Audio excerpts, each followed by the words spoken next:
ഞാൻ ഈ ഹനുമാൻ മല ചുമക്കും പോലെ ചുമന്നുകൊണ്ട് വരുന്നത് എന്താണെന്ന് മനസ്സിലായോ? മറ്റൊന്നുമല്ല, ഇന്ന് നമ്മുടെ അമ്മയുടെ സന്തോഷ ജന്മദിനമാണ്. അപ്പം അമ്മയ്ക്ക് നമ്മളൊരു കുട്ടി സർപ്രൈസ് റെഡിയാക്കിയതാട്ടോ. അമ്മയ്ക്ക് ഞാനൊരു സാരി ഗിഫ്റ്റ് വാങ്ങിച്ചു കൊടുത്തായിരുന്നു. പക്ഷെ അത് അമ്മയ്ക്ക് ഇന്ന് ഉടുക്കാൻ പറ്റിയില്ല, കാരണം അതിൻ്റെ ബ്ലൗസ് ഇല്ല. അതെന്തെങ്കിലും ആവട്ടെ. ഇത് നമ്മുടെ വീടിനടുത്ത് തന്നെയുള്ളൊരു ചേട്ടൻ നമുക്ക് ഉണ്ടാക്കി തന്നതാണ്. ഇതിന് മുമ്പ് ചേട്ടായുടെ ബർത്ത്ഡേക്കും നമ്മൾ അവരിൽ നിന്നാണ് ഓർഡർ ചെയ്തത്. വീടിൻ്റെ അടുത്തുള്ളൊരു പയ്യനായിരുന്നു. സംഭവം അടിപൊളിയാണ്. അപ്പോൾ ഇതേ അമ്മ കേക്ക് കട്ട് ചെയ്യാനൊക്കെ പുതിയൊരു സാരിയൊക്കെ കൊടുത്ത് വന്നു. മെഴുകുതിരിയൊക്കെ അമ്മ വലിച്ച് പറിച്ച് കളയാൻ നിൽക്കുകയാണ്. എന്താ ചെയ്യുക, അമ്മയ്ക്ക് അറിയത്തില്ലല്ലോ. അപ്പോൾ അമ്മ കേക്കൊക്കെ കട്ട് ചെയ്തു. ഞങ്ങൾ ഹാപ്പി ബർത്ത്ഡേ ഒക്കെ പറഞ്ഞു. അമ്മയുടെ പേര് പറഞ്ഞിട്ട് ഞങ്ങൾക്ക് കേക്ക് തിന്നാൻ വേണ്ടിയിട്ടാണ് ഞങ്ങളിത് ഓർഡർ ചെയ്യുന്നത്. അതാണ് പതിവ്. അമ്മയ്ക്ക് ഷുഗറാണല്ലോ.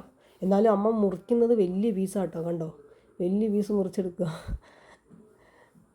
അമ്മ അങ്ങനെ പേരക്കുട്ടിക്ക് കൊടുക്കാൻ വേണ്ടിയിട്ടാണ് ഇത്രയും വലിയ പീസൊക്കെ എടുക്കുന്നത്.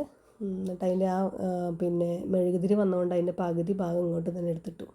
എന്താ ചെയ്യാന്ന് ഞങ്ങൾ കളിയാക്കിയിരുന്നു. അപ്പം അമ്മ ചിരിച്ചതാണ്. അമ്പിളി അമ്മയ്ക്ക് കേക്ക് വായിൽ വെച്ച് കൊടുത്തു, വലിയ പീസ്. അമ്മ വിളിച്ചു പോയി. എന്തായാലും നമ്മുടെ പൊന്നു എനിക്ക് ഒരു സ്വസ്ഥത എന്ന് പറയുന്ന സംഭവം തരുന്നില്ല കേട്ടോ. കാരണം വീഡിയോ എടുക്കാൻ രമ്യാൻ്റെ ഈ ഷോർട്സ് എടുക്കാമെന്ന് പറഞ്ഞിട്ട് ഒരു രക്ഷയില്ല.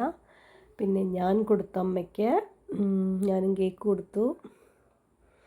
സംഭവം അടിപൊളി കേക്കായിരുന്നു. എല്ലാവർക്കും ഇഷ്ടപ്പെട്ടു. അപ്പം അത്രയേ ഉള്ളൂ ഇന്നത്തെ video. Tata bye bye, see U.